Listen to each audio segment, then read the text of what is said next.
This is Stephen Paul making another video for Unknowns.com.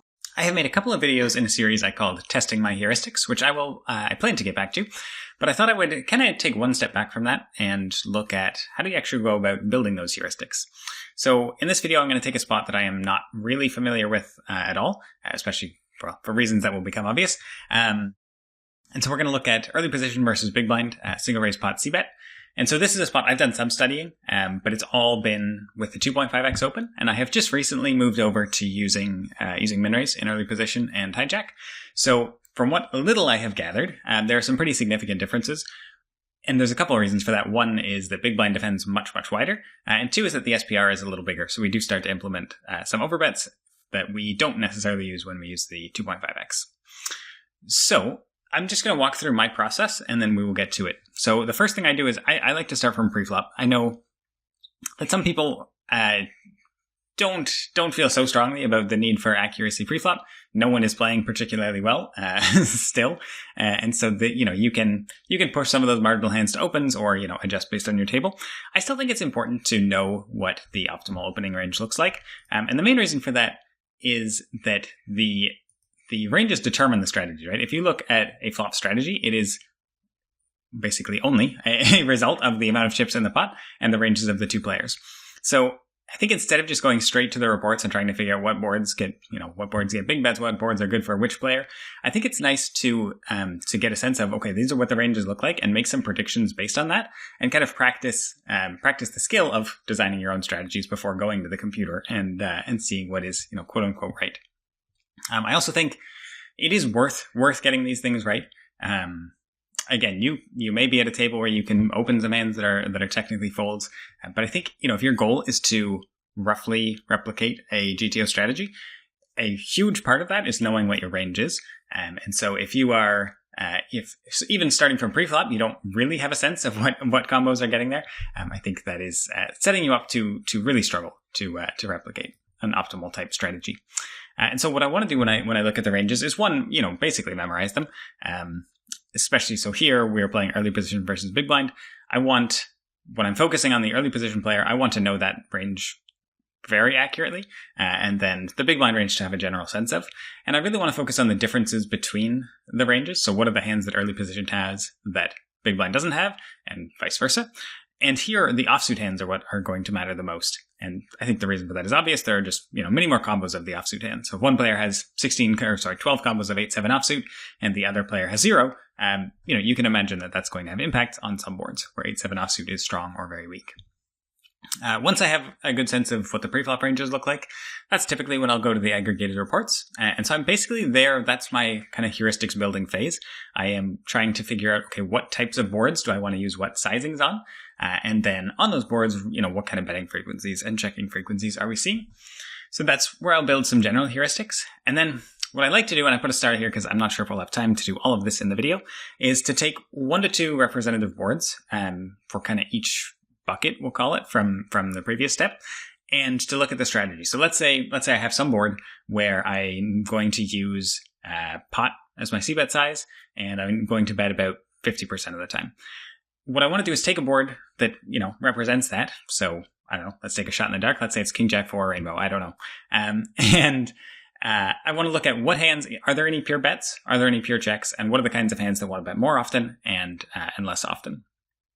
Once I've done that, then I'll train. And this is basically, it's two things. It's one, get some reps in, but two, kind of test those heuristics and find the spots where, okay, my plan was to bet this hand pure, but it looks like that's not quite right, or that, on that one board, one thing was happening, but does that actually hold across more boards? So once I train and find some problems with my heuristics, then I basically repeat the process.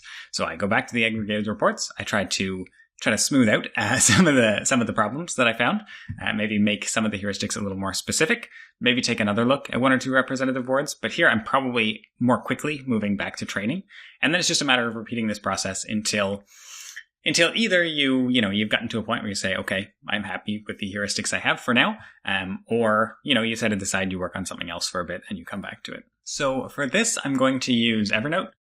You can use whatever you want. I have piles of Notepad files and I have some Evernote notebooks and various other things.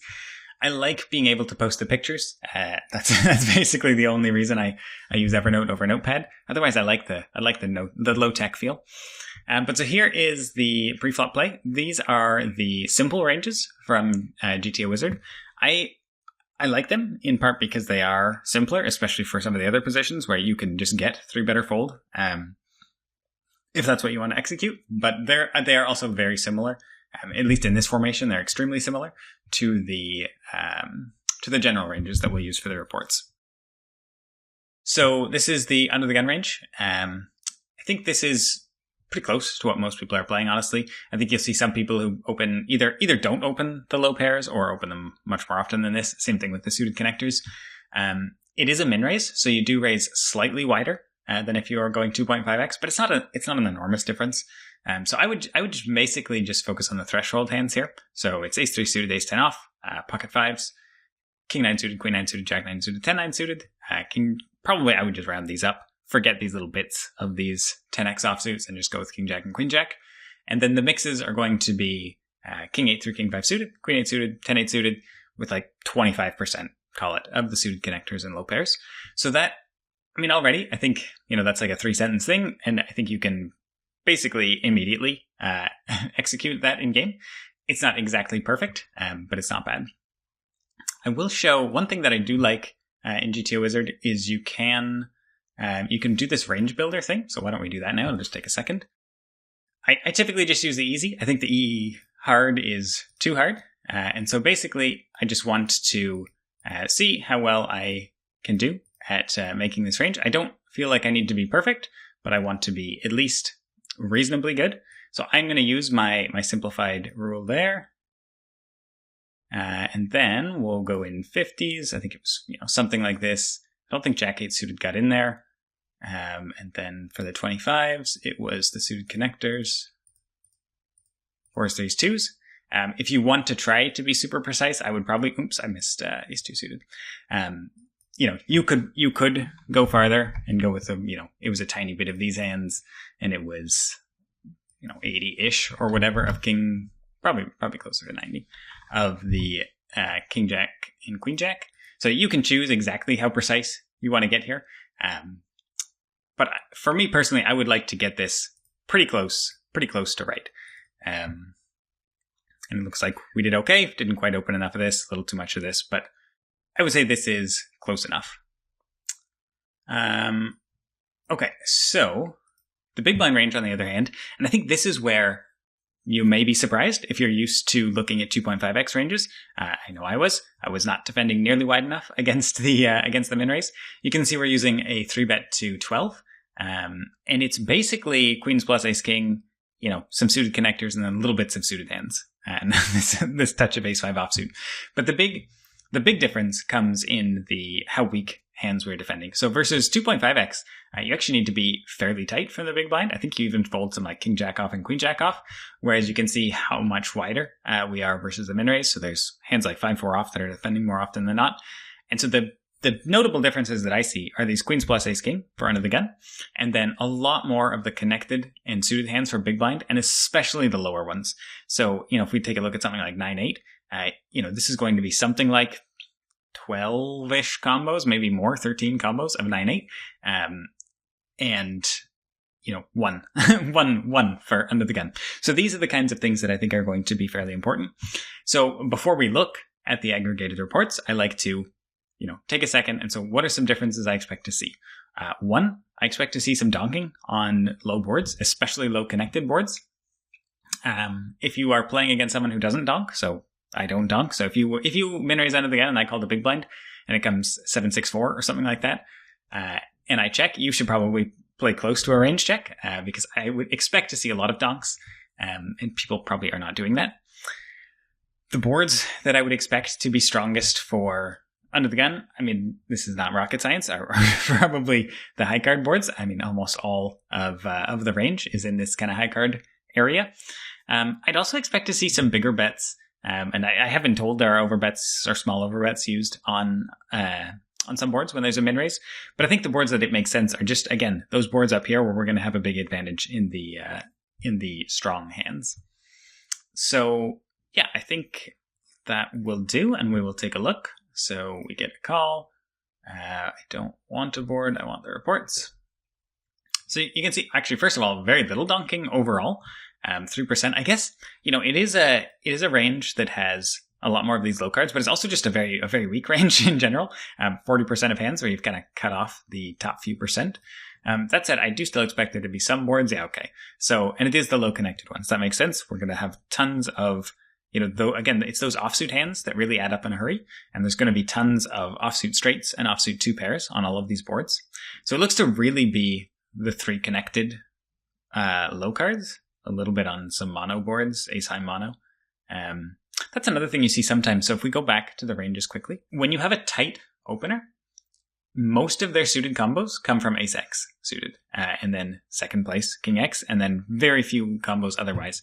So if you take an ace king X mono, yes, under the gun will have some strong hands, but the flushes are overwhelmingly in big blind's favor. So something to be aware of. But it looks to me that the vast majority of the donking is happening on the low connected boards, including a little bit of the low paired boards.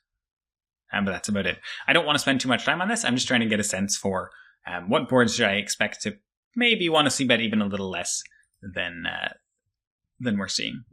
So we have 4 sizes in these general strategies. We've got a 33%, a 50%, a 76, and a 124. Probably in practice, I would not use this many. My goal is to use only 1 size per board. And probably I would aim to cut this down to 3. So I would have a small bet. I would have kind of a largish bet, which maybe I just stick in between these two, and then a roughly geometric. Probably this is a bit less than geometric. I'm not sure. Okay, so let's start by looking at by high card. So on the 2 high board, this is 2-2-2. Not surprisingly, we are absolutely crushing there, and we will bet large. Crazy that out of position. So it's a 4.5 big blind pot, and out of position gets less than 1 of that on that board. But yeah, so if we take a look at the checking frequencies, I think you see roughly what you would expect is that we check more on the low boards. And as the board gets higher, we are checking less, with the one exception of ace XX. Again, I think this is just something you often see. On the ace high boards, there is a lot less need for protection. Both players are going to have, the top pairs do not need to worry about overcards, and both players will have mini top pairs. All right, so let's see by suits. So again, I think this is something that you see fairly often in general, that the rainbow boards are bet more often. And it's really the small size that happens more often. So on the flush draw boards, there's a little less incentive to bet small because defense will be relatively easy. And then the mono boards, we do the most checking and basically only use the small sizes. It looks like the overbetting and larger bets are happening on both flush draw and rainbow. Paired boards, so trips boards, obviously excellent. Paired boards and unpaired boards. Again, I think this is very similar to what I've seen for button versus big blind, for instance, is that when you get a paired board, you basically don't use the large bets. And for the unpaired boards, there will be a mix of everything. So I like to just go through each of these quickly to get a sense for what things look like, and then we will be a little more specific on the connected board. So I believe GTO Wizard defines a connected board as one where as straight as possible. And so again, I think this is consistent with what you see in other positions, that on a board where as straight as possible, you start with smaller bets generally. All right, so I think what makes the most sense to me is to start with the overbets and look at the boards where we are doing the most overbetting. So the first board we see is, I think, the least surprising of all. So if you go back to our differences, you see that Queens Plus and Ace King for Under the Gun are, that is the main hand class that Under the Gun has that Big Blind does not. And so on the Ace King X board, where almost all of those hands are extremely strong, we see very large bets. So maybe I'll get a notepad just because it's a little smaller, and we will start to make a few rules. So overbets are going to be Ace King X. Looks like there's some disconnected boards as well, like this Queen High, 10 High, some 2 high cards. So okay, let's use some filters. So let's start with the Ace High boards. And so there's ace king X that's using the large bets. Probably also some of these ace queen X. It looks to be the main size. Ace king X, ace king X, ace queen X. By the time you get to ace jack X, it looks like, there are still overbets happening. But again, I want to use one size per board. So I think the rule that I would use based on this is to use the overbets on ace king X and ace queen X. And to use, we'll call it medium and small. And to use medium bets on the ace jack and ace 10x. And then I want to see the boards. Typically what you see, so the paired boards, that's unsurprising. Typically what you see in other positions is that, on the more disconnected ace size, we use smaller sizes. Straight possible looks like you can use either one. Okay, and are there any surprising boards? That's a mono board. Not so worried about that. I will do this for the A-side boards, and then I think I will pause and just kind of write up some quick notes for the other ones. I don't think you need to watch me struggle through it.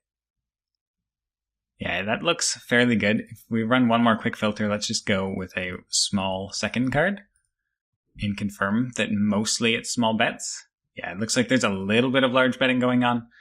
But not a lot. And it's never the main size. So I would say as my, initial rule for A-side boards, that we would put the ace king X, ace queen X in the overbet. As far as frequency goes, sorry, let me clear some of these. So for the ace low low, we're looking at something like, 55 or 60% bet. For the ace king X and queen X, we are looking at, so these are tough because you can see there's not a ton of checking going on, but it's because we also use some small bets on some of these boards. So are these, some of these are straight possible. Okay, so let's get rid of the straight possible and let's get rid of the mono. And let's get rid of the paired.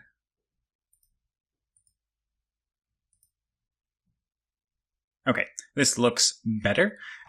So still not a ton.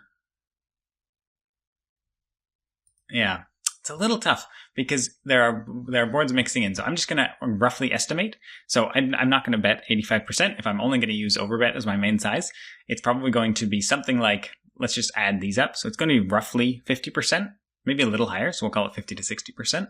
And then for the Jack 10, where I want to use medium as my size, here we're looking at something probably in the area of what this is 52, this is 58. So probably this one is more like in the 60 to 70 range. So here on the ace king X, ace queen X, we're saying something like 50 to 60% c-bet. On these ones, we're saying something like, what did I say, 60 to 70%. And then let's check one more time for the lower ones, because the first thing I checked included the paired and the mono boards and the connected ones. So if we take those out and we're only using the small size, probably again somewhere in that 60 to 70% bet range. Okay, so I'm going to pause now. I don't think you need to watch me do that 3 more times. So I'm going to kind of find some other boards that go in each category, and then we'll do some training. All right, so here's my first pass at some heuristics. So for overbet boards, I've got the ace king X and ace queen X somewhere in that 50 to 60% range. Kind of similar on the king queen X, king jack X two-tone. This I wrote 50% and maybe split. There are not a lot of boards I like to use multiple sizes on, but there were some boards like, if you take a look at something like this, maybe these are not the greatest examples. Here's one where you've got king 10-5 rainbow where, what do you pick for one side? You've got the biggest chunk is kind of in this middling range, but there's also, you can basically range bet. So there are a bunch of boards like this where maybe I would try to implement some kind of split there in the future. And then there were some disconnected like queen 10x, queen 9x, jack 9x boards where I saw overbetting done as well. For the medium size, we're looking at some of those other ace big X boards. So ace jack X, ace 10x, the king 10, king 9x, especially two-tone. I think on rainbow, I saw more boards where you were using a lot of the small size, but you can see some, like your king 10-8, is using mostly the middle size. And then the queen to 8 high with high gut shots. So what I mean by that is, queen jack 3, queen 9 3, but not queen 7 3, or 8 7 2, but not 8 4 2. And then small is basically everything else. There's the paired boards, and I've given some rough outlines of percentages, the mono boards, straight possible boards, ace low low, and the high low lows. For some of these, like the mono boards, it was 60% bet on average, less on the ace XX, more on the disconnected low low low. But the one thing to keep in mind is that this less on ace XX, again, is probably even much less than it is in the reports, because there should be some donking from big blind, which is probably not happening on those ace low low monos against most people. And then just kind of a couple of general trends I saw. I looked at a few boards. I didn't do any, deep dives on any board, but I just looked at a few to get a general sense of some trends. So one I saw was that the more connected the low cards are, the less betting and smaller sizes generally. So if you take a look at something like queen 4 3 versus queen 7 3 or queen 8 3, there's less betting on the queen 4 3, and the size tends to be the smaller one as well. When you're looking at the low boards, the bigger overpairs tend to check more. I think that is kind of intuitive. Aces does not need protection and blocks some weaker calls, whereas, jacks benefits from protection and does not. The suit effects were not nearly as big as I might have guessed, so let's maybe take a board to see that. So if we just take some random low-ish card board, it's all paired. Here we go. We'll just take 10 9 3. Often you see some fairly large suit effects happening, but I did not see that. So there's a slight preference for having a heart, but even the worst suits like diamonds and clubs are still betting more often than I would have expected. So I think without having looked at this, I would have gotten this somewhat wrong. And it was even more true, I think, if we go to something like 9 4 3. Yeah, where again, yes, there's a little benefit to having a heart, but there's not a huge one. And, you see there, king of clubs, queen of diamonds is actually basically betting exactly the same as king of hearts, queen of diamonds, which, yeah, I would have gotten that wrong. So it's something to keep in mind. Suit effects are not so big.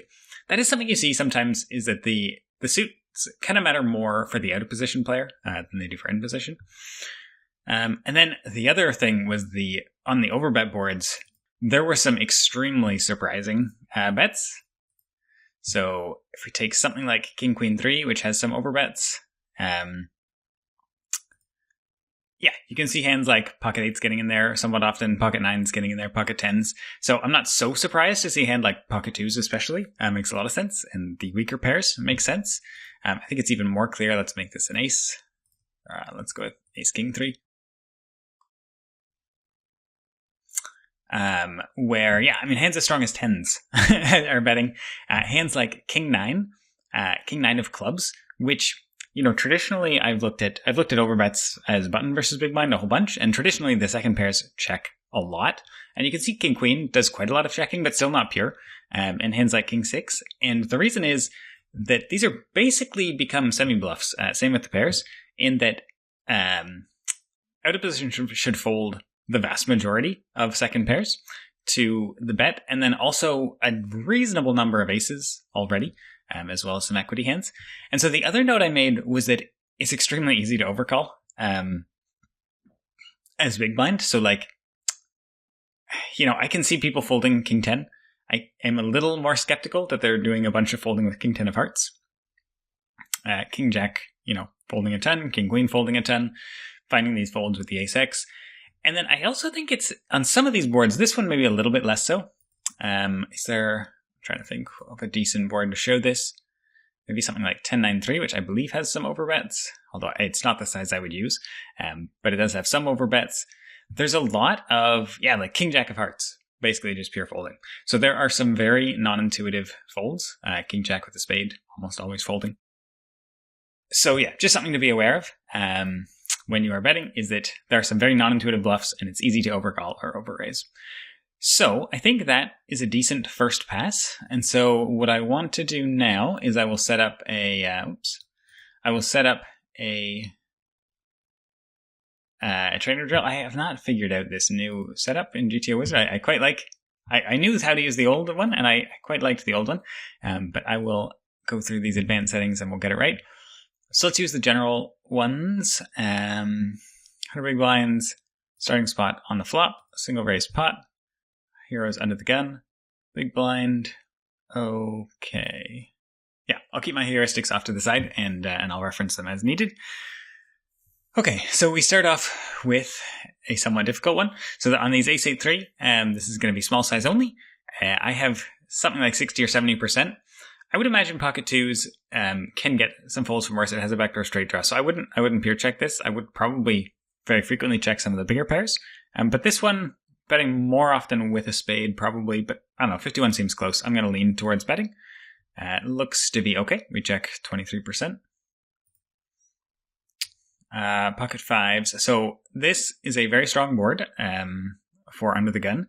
So I suspect we just bet a lot in general. I know on some of the Broadway straight boards I saw it was close to range. So if we take a look here, I've got when the straight possible, we're betting about 55%, small size, close to range on the Broadway straights and much less on the others. So I'm going to err on the side of betting too much and we'll bet this hand. And if we are wrong, we will check. Yeah, looks like close to range. We're checking 10% of the time. I'm doing about the same with pocket fives. So queen 8 6. So this one is probably mixing a few sizes. I'm going to use small only because my my heuristic is to go. Well, although see, this is kind of the middle one where it's queen to 8 high with a high gut shot. This one's got gut shots on both ends. So maybe we'll actually use half pot for this.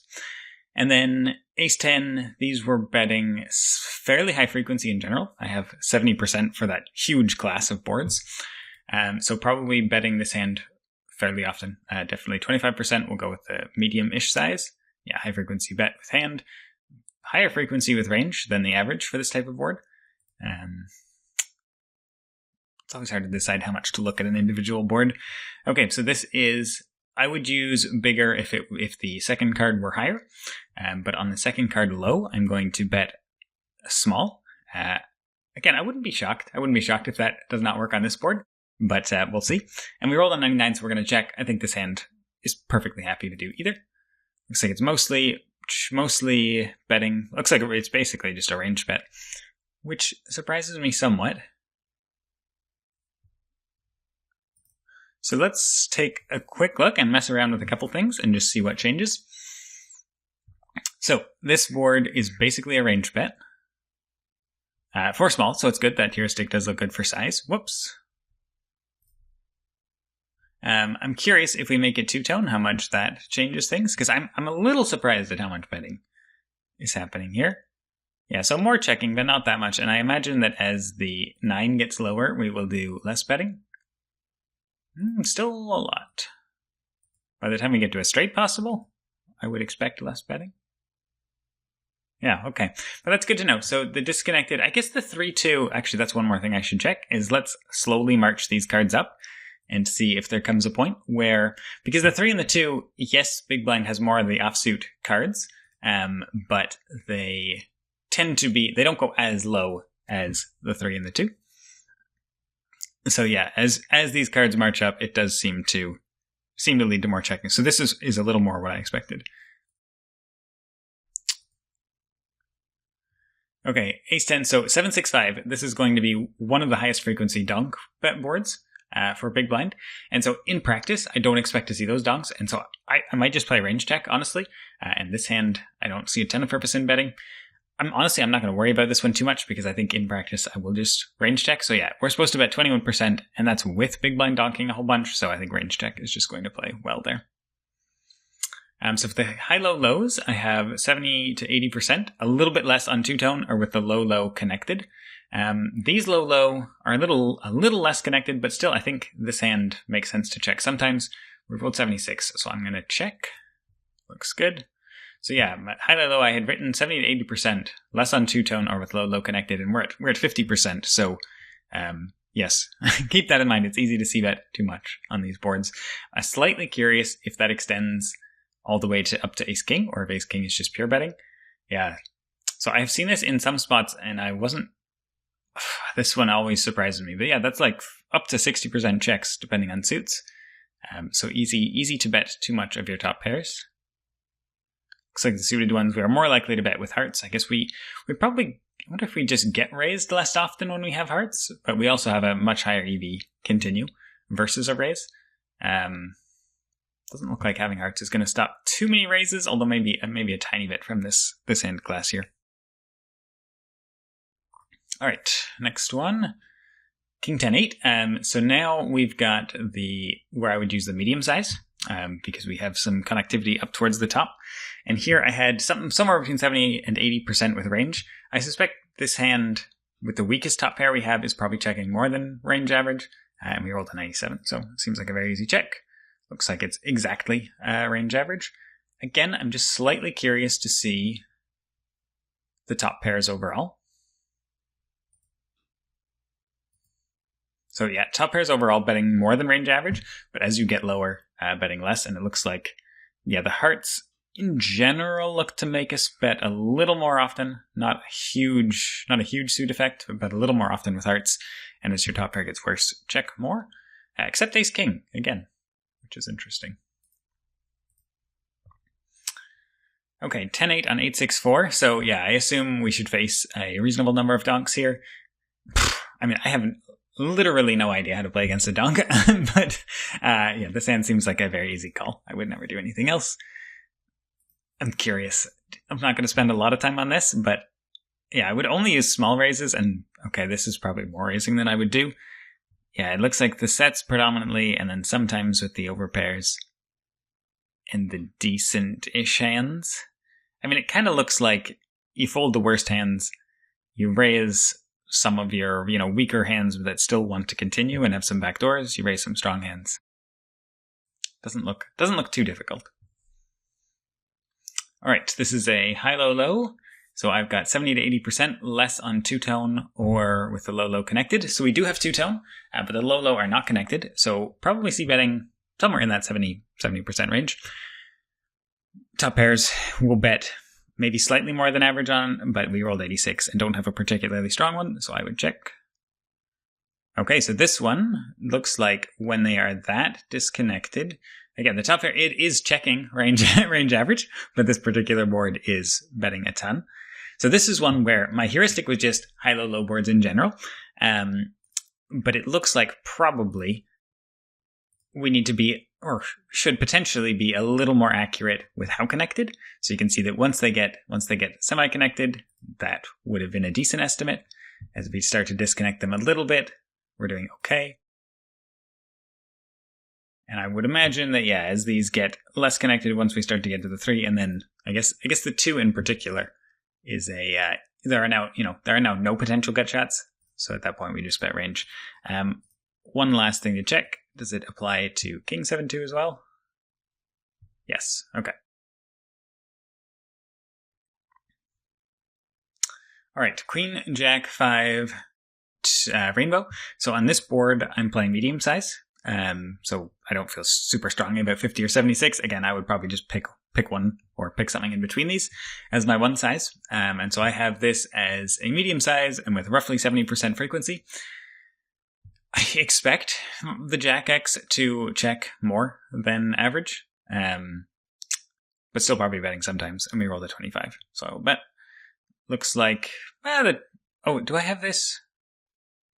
Oh shoot, again, I have not been practicing as much with GTO Wizard since they made that most recent update, and you used to be able to make it so that this showed you the range frequency, and that's how I always had it set. So I've been looking at this thinking it's the range frequency, but it's actually just showing me these same numbers.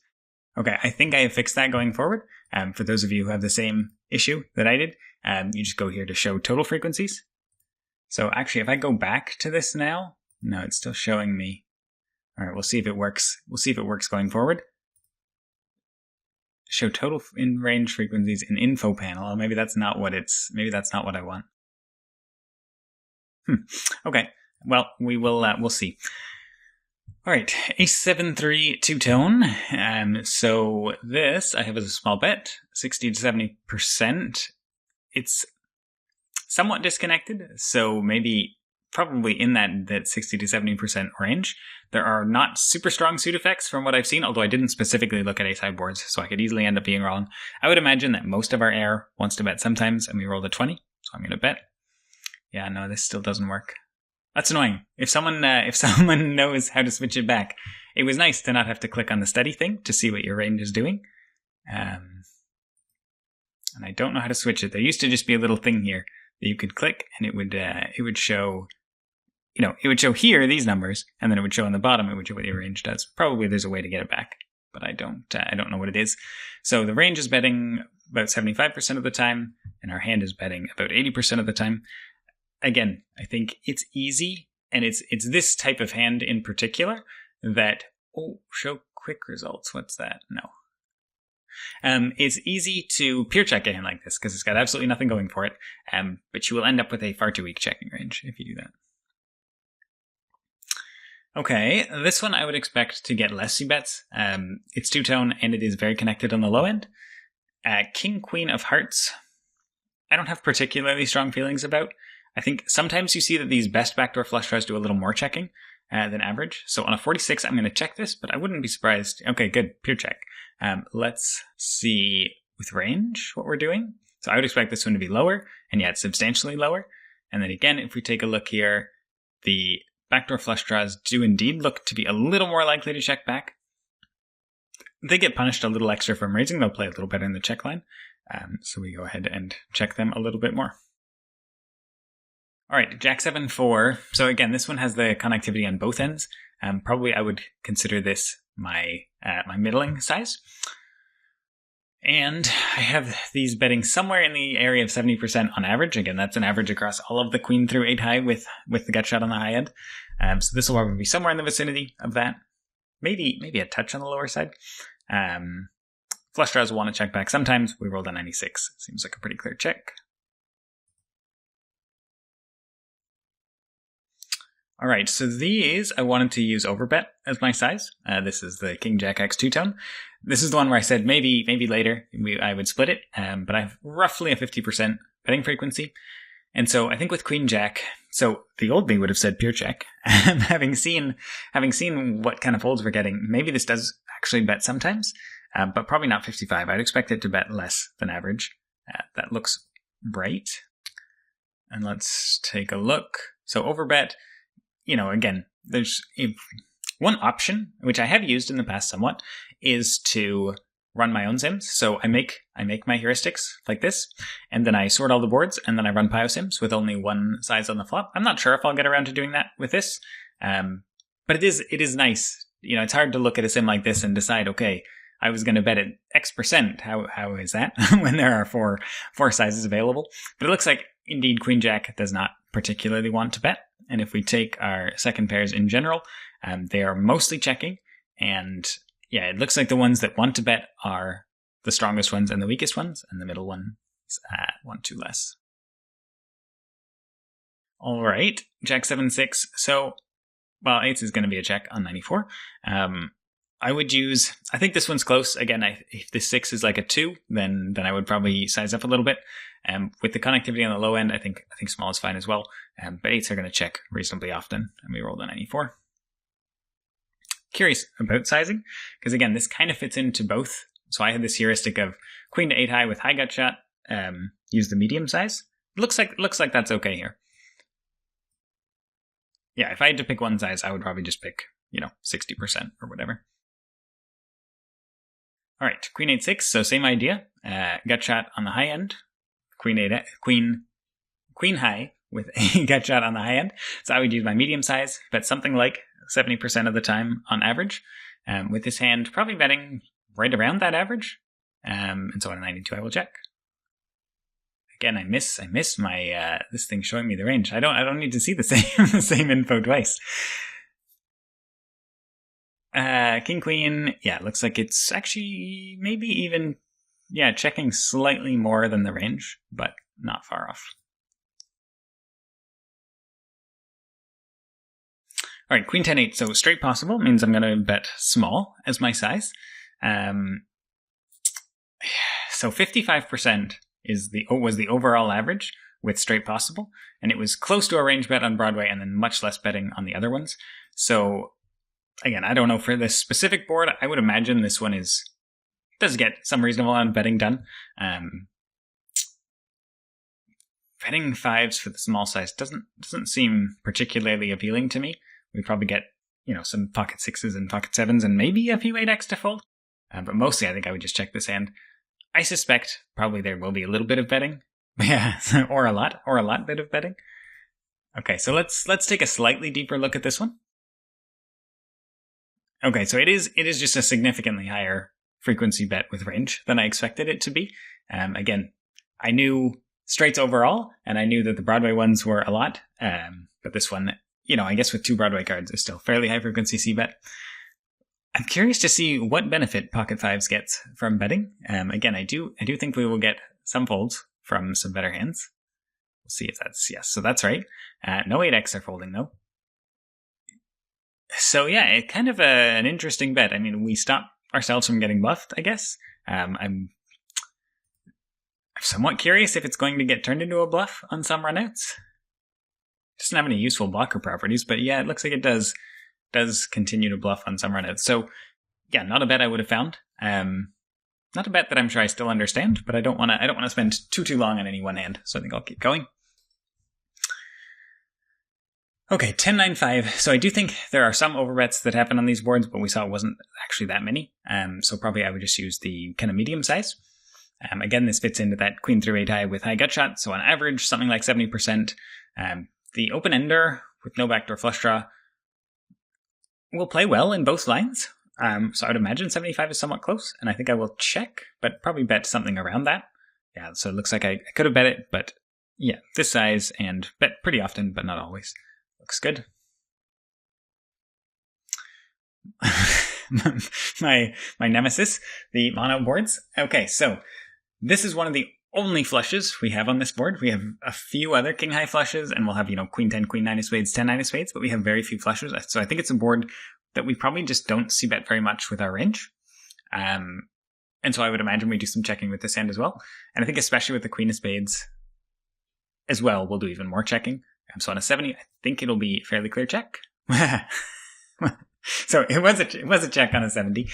Fairly clear was maybe pushing it a little too far. Let's see how close we were on the high frequency check with range. Yeah, probably I was checking significantly more than that. I'm just curious, is big blind donking here at all? Some, but not much. Okay, so being a little too nitty overall, and then flushes betting a little more than average, but it is important to remember that the flushes will still slow play sometimes, and then this is something you see very often, and is what I was alluding to with having the queen of spades as well, is that my space heater just kicked on. I'll turn that off. Is that when you have more separation, and basically when you unblock some of the strong flushes that out of possession can have, you're a little more likely to bet. So we very often bet our king 5, king 6, king 7, and we check a little more with our stronger ones. Okay, pocket fives on a7-7 rainbow. So this fits into the paired boards, 70%, but it was less on the ace high paired boards, and also when the pairs were lower. So this one kind of fits in the middle, I would imagine.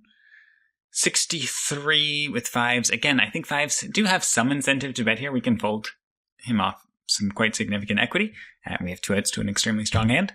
So on a 63, I don't know. I'm going to bet. I don't feel strongly about it. Looks like I'm going way too far. Maybe it's just a significantly lower c-bet frequency. Yeah, we're only betting 35% of the time to begin with. So fives is betting kind of close-ish to range average. But yeah, you just don't need to do very much betting on these ace-high low-paired boards. All right, we'll do a couple more, then we'll kind of look through the heuristics and talk about what could be improved. So again, small bet board, fairly low frequency, probably even lower in practice because we're probably not facing as many donks as we should. But I would expect facing a check with this hand, it will want to bet at least 19. Yeah, significantly more than that. So we will bet.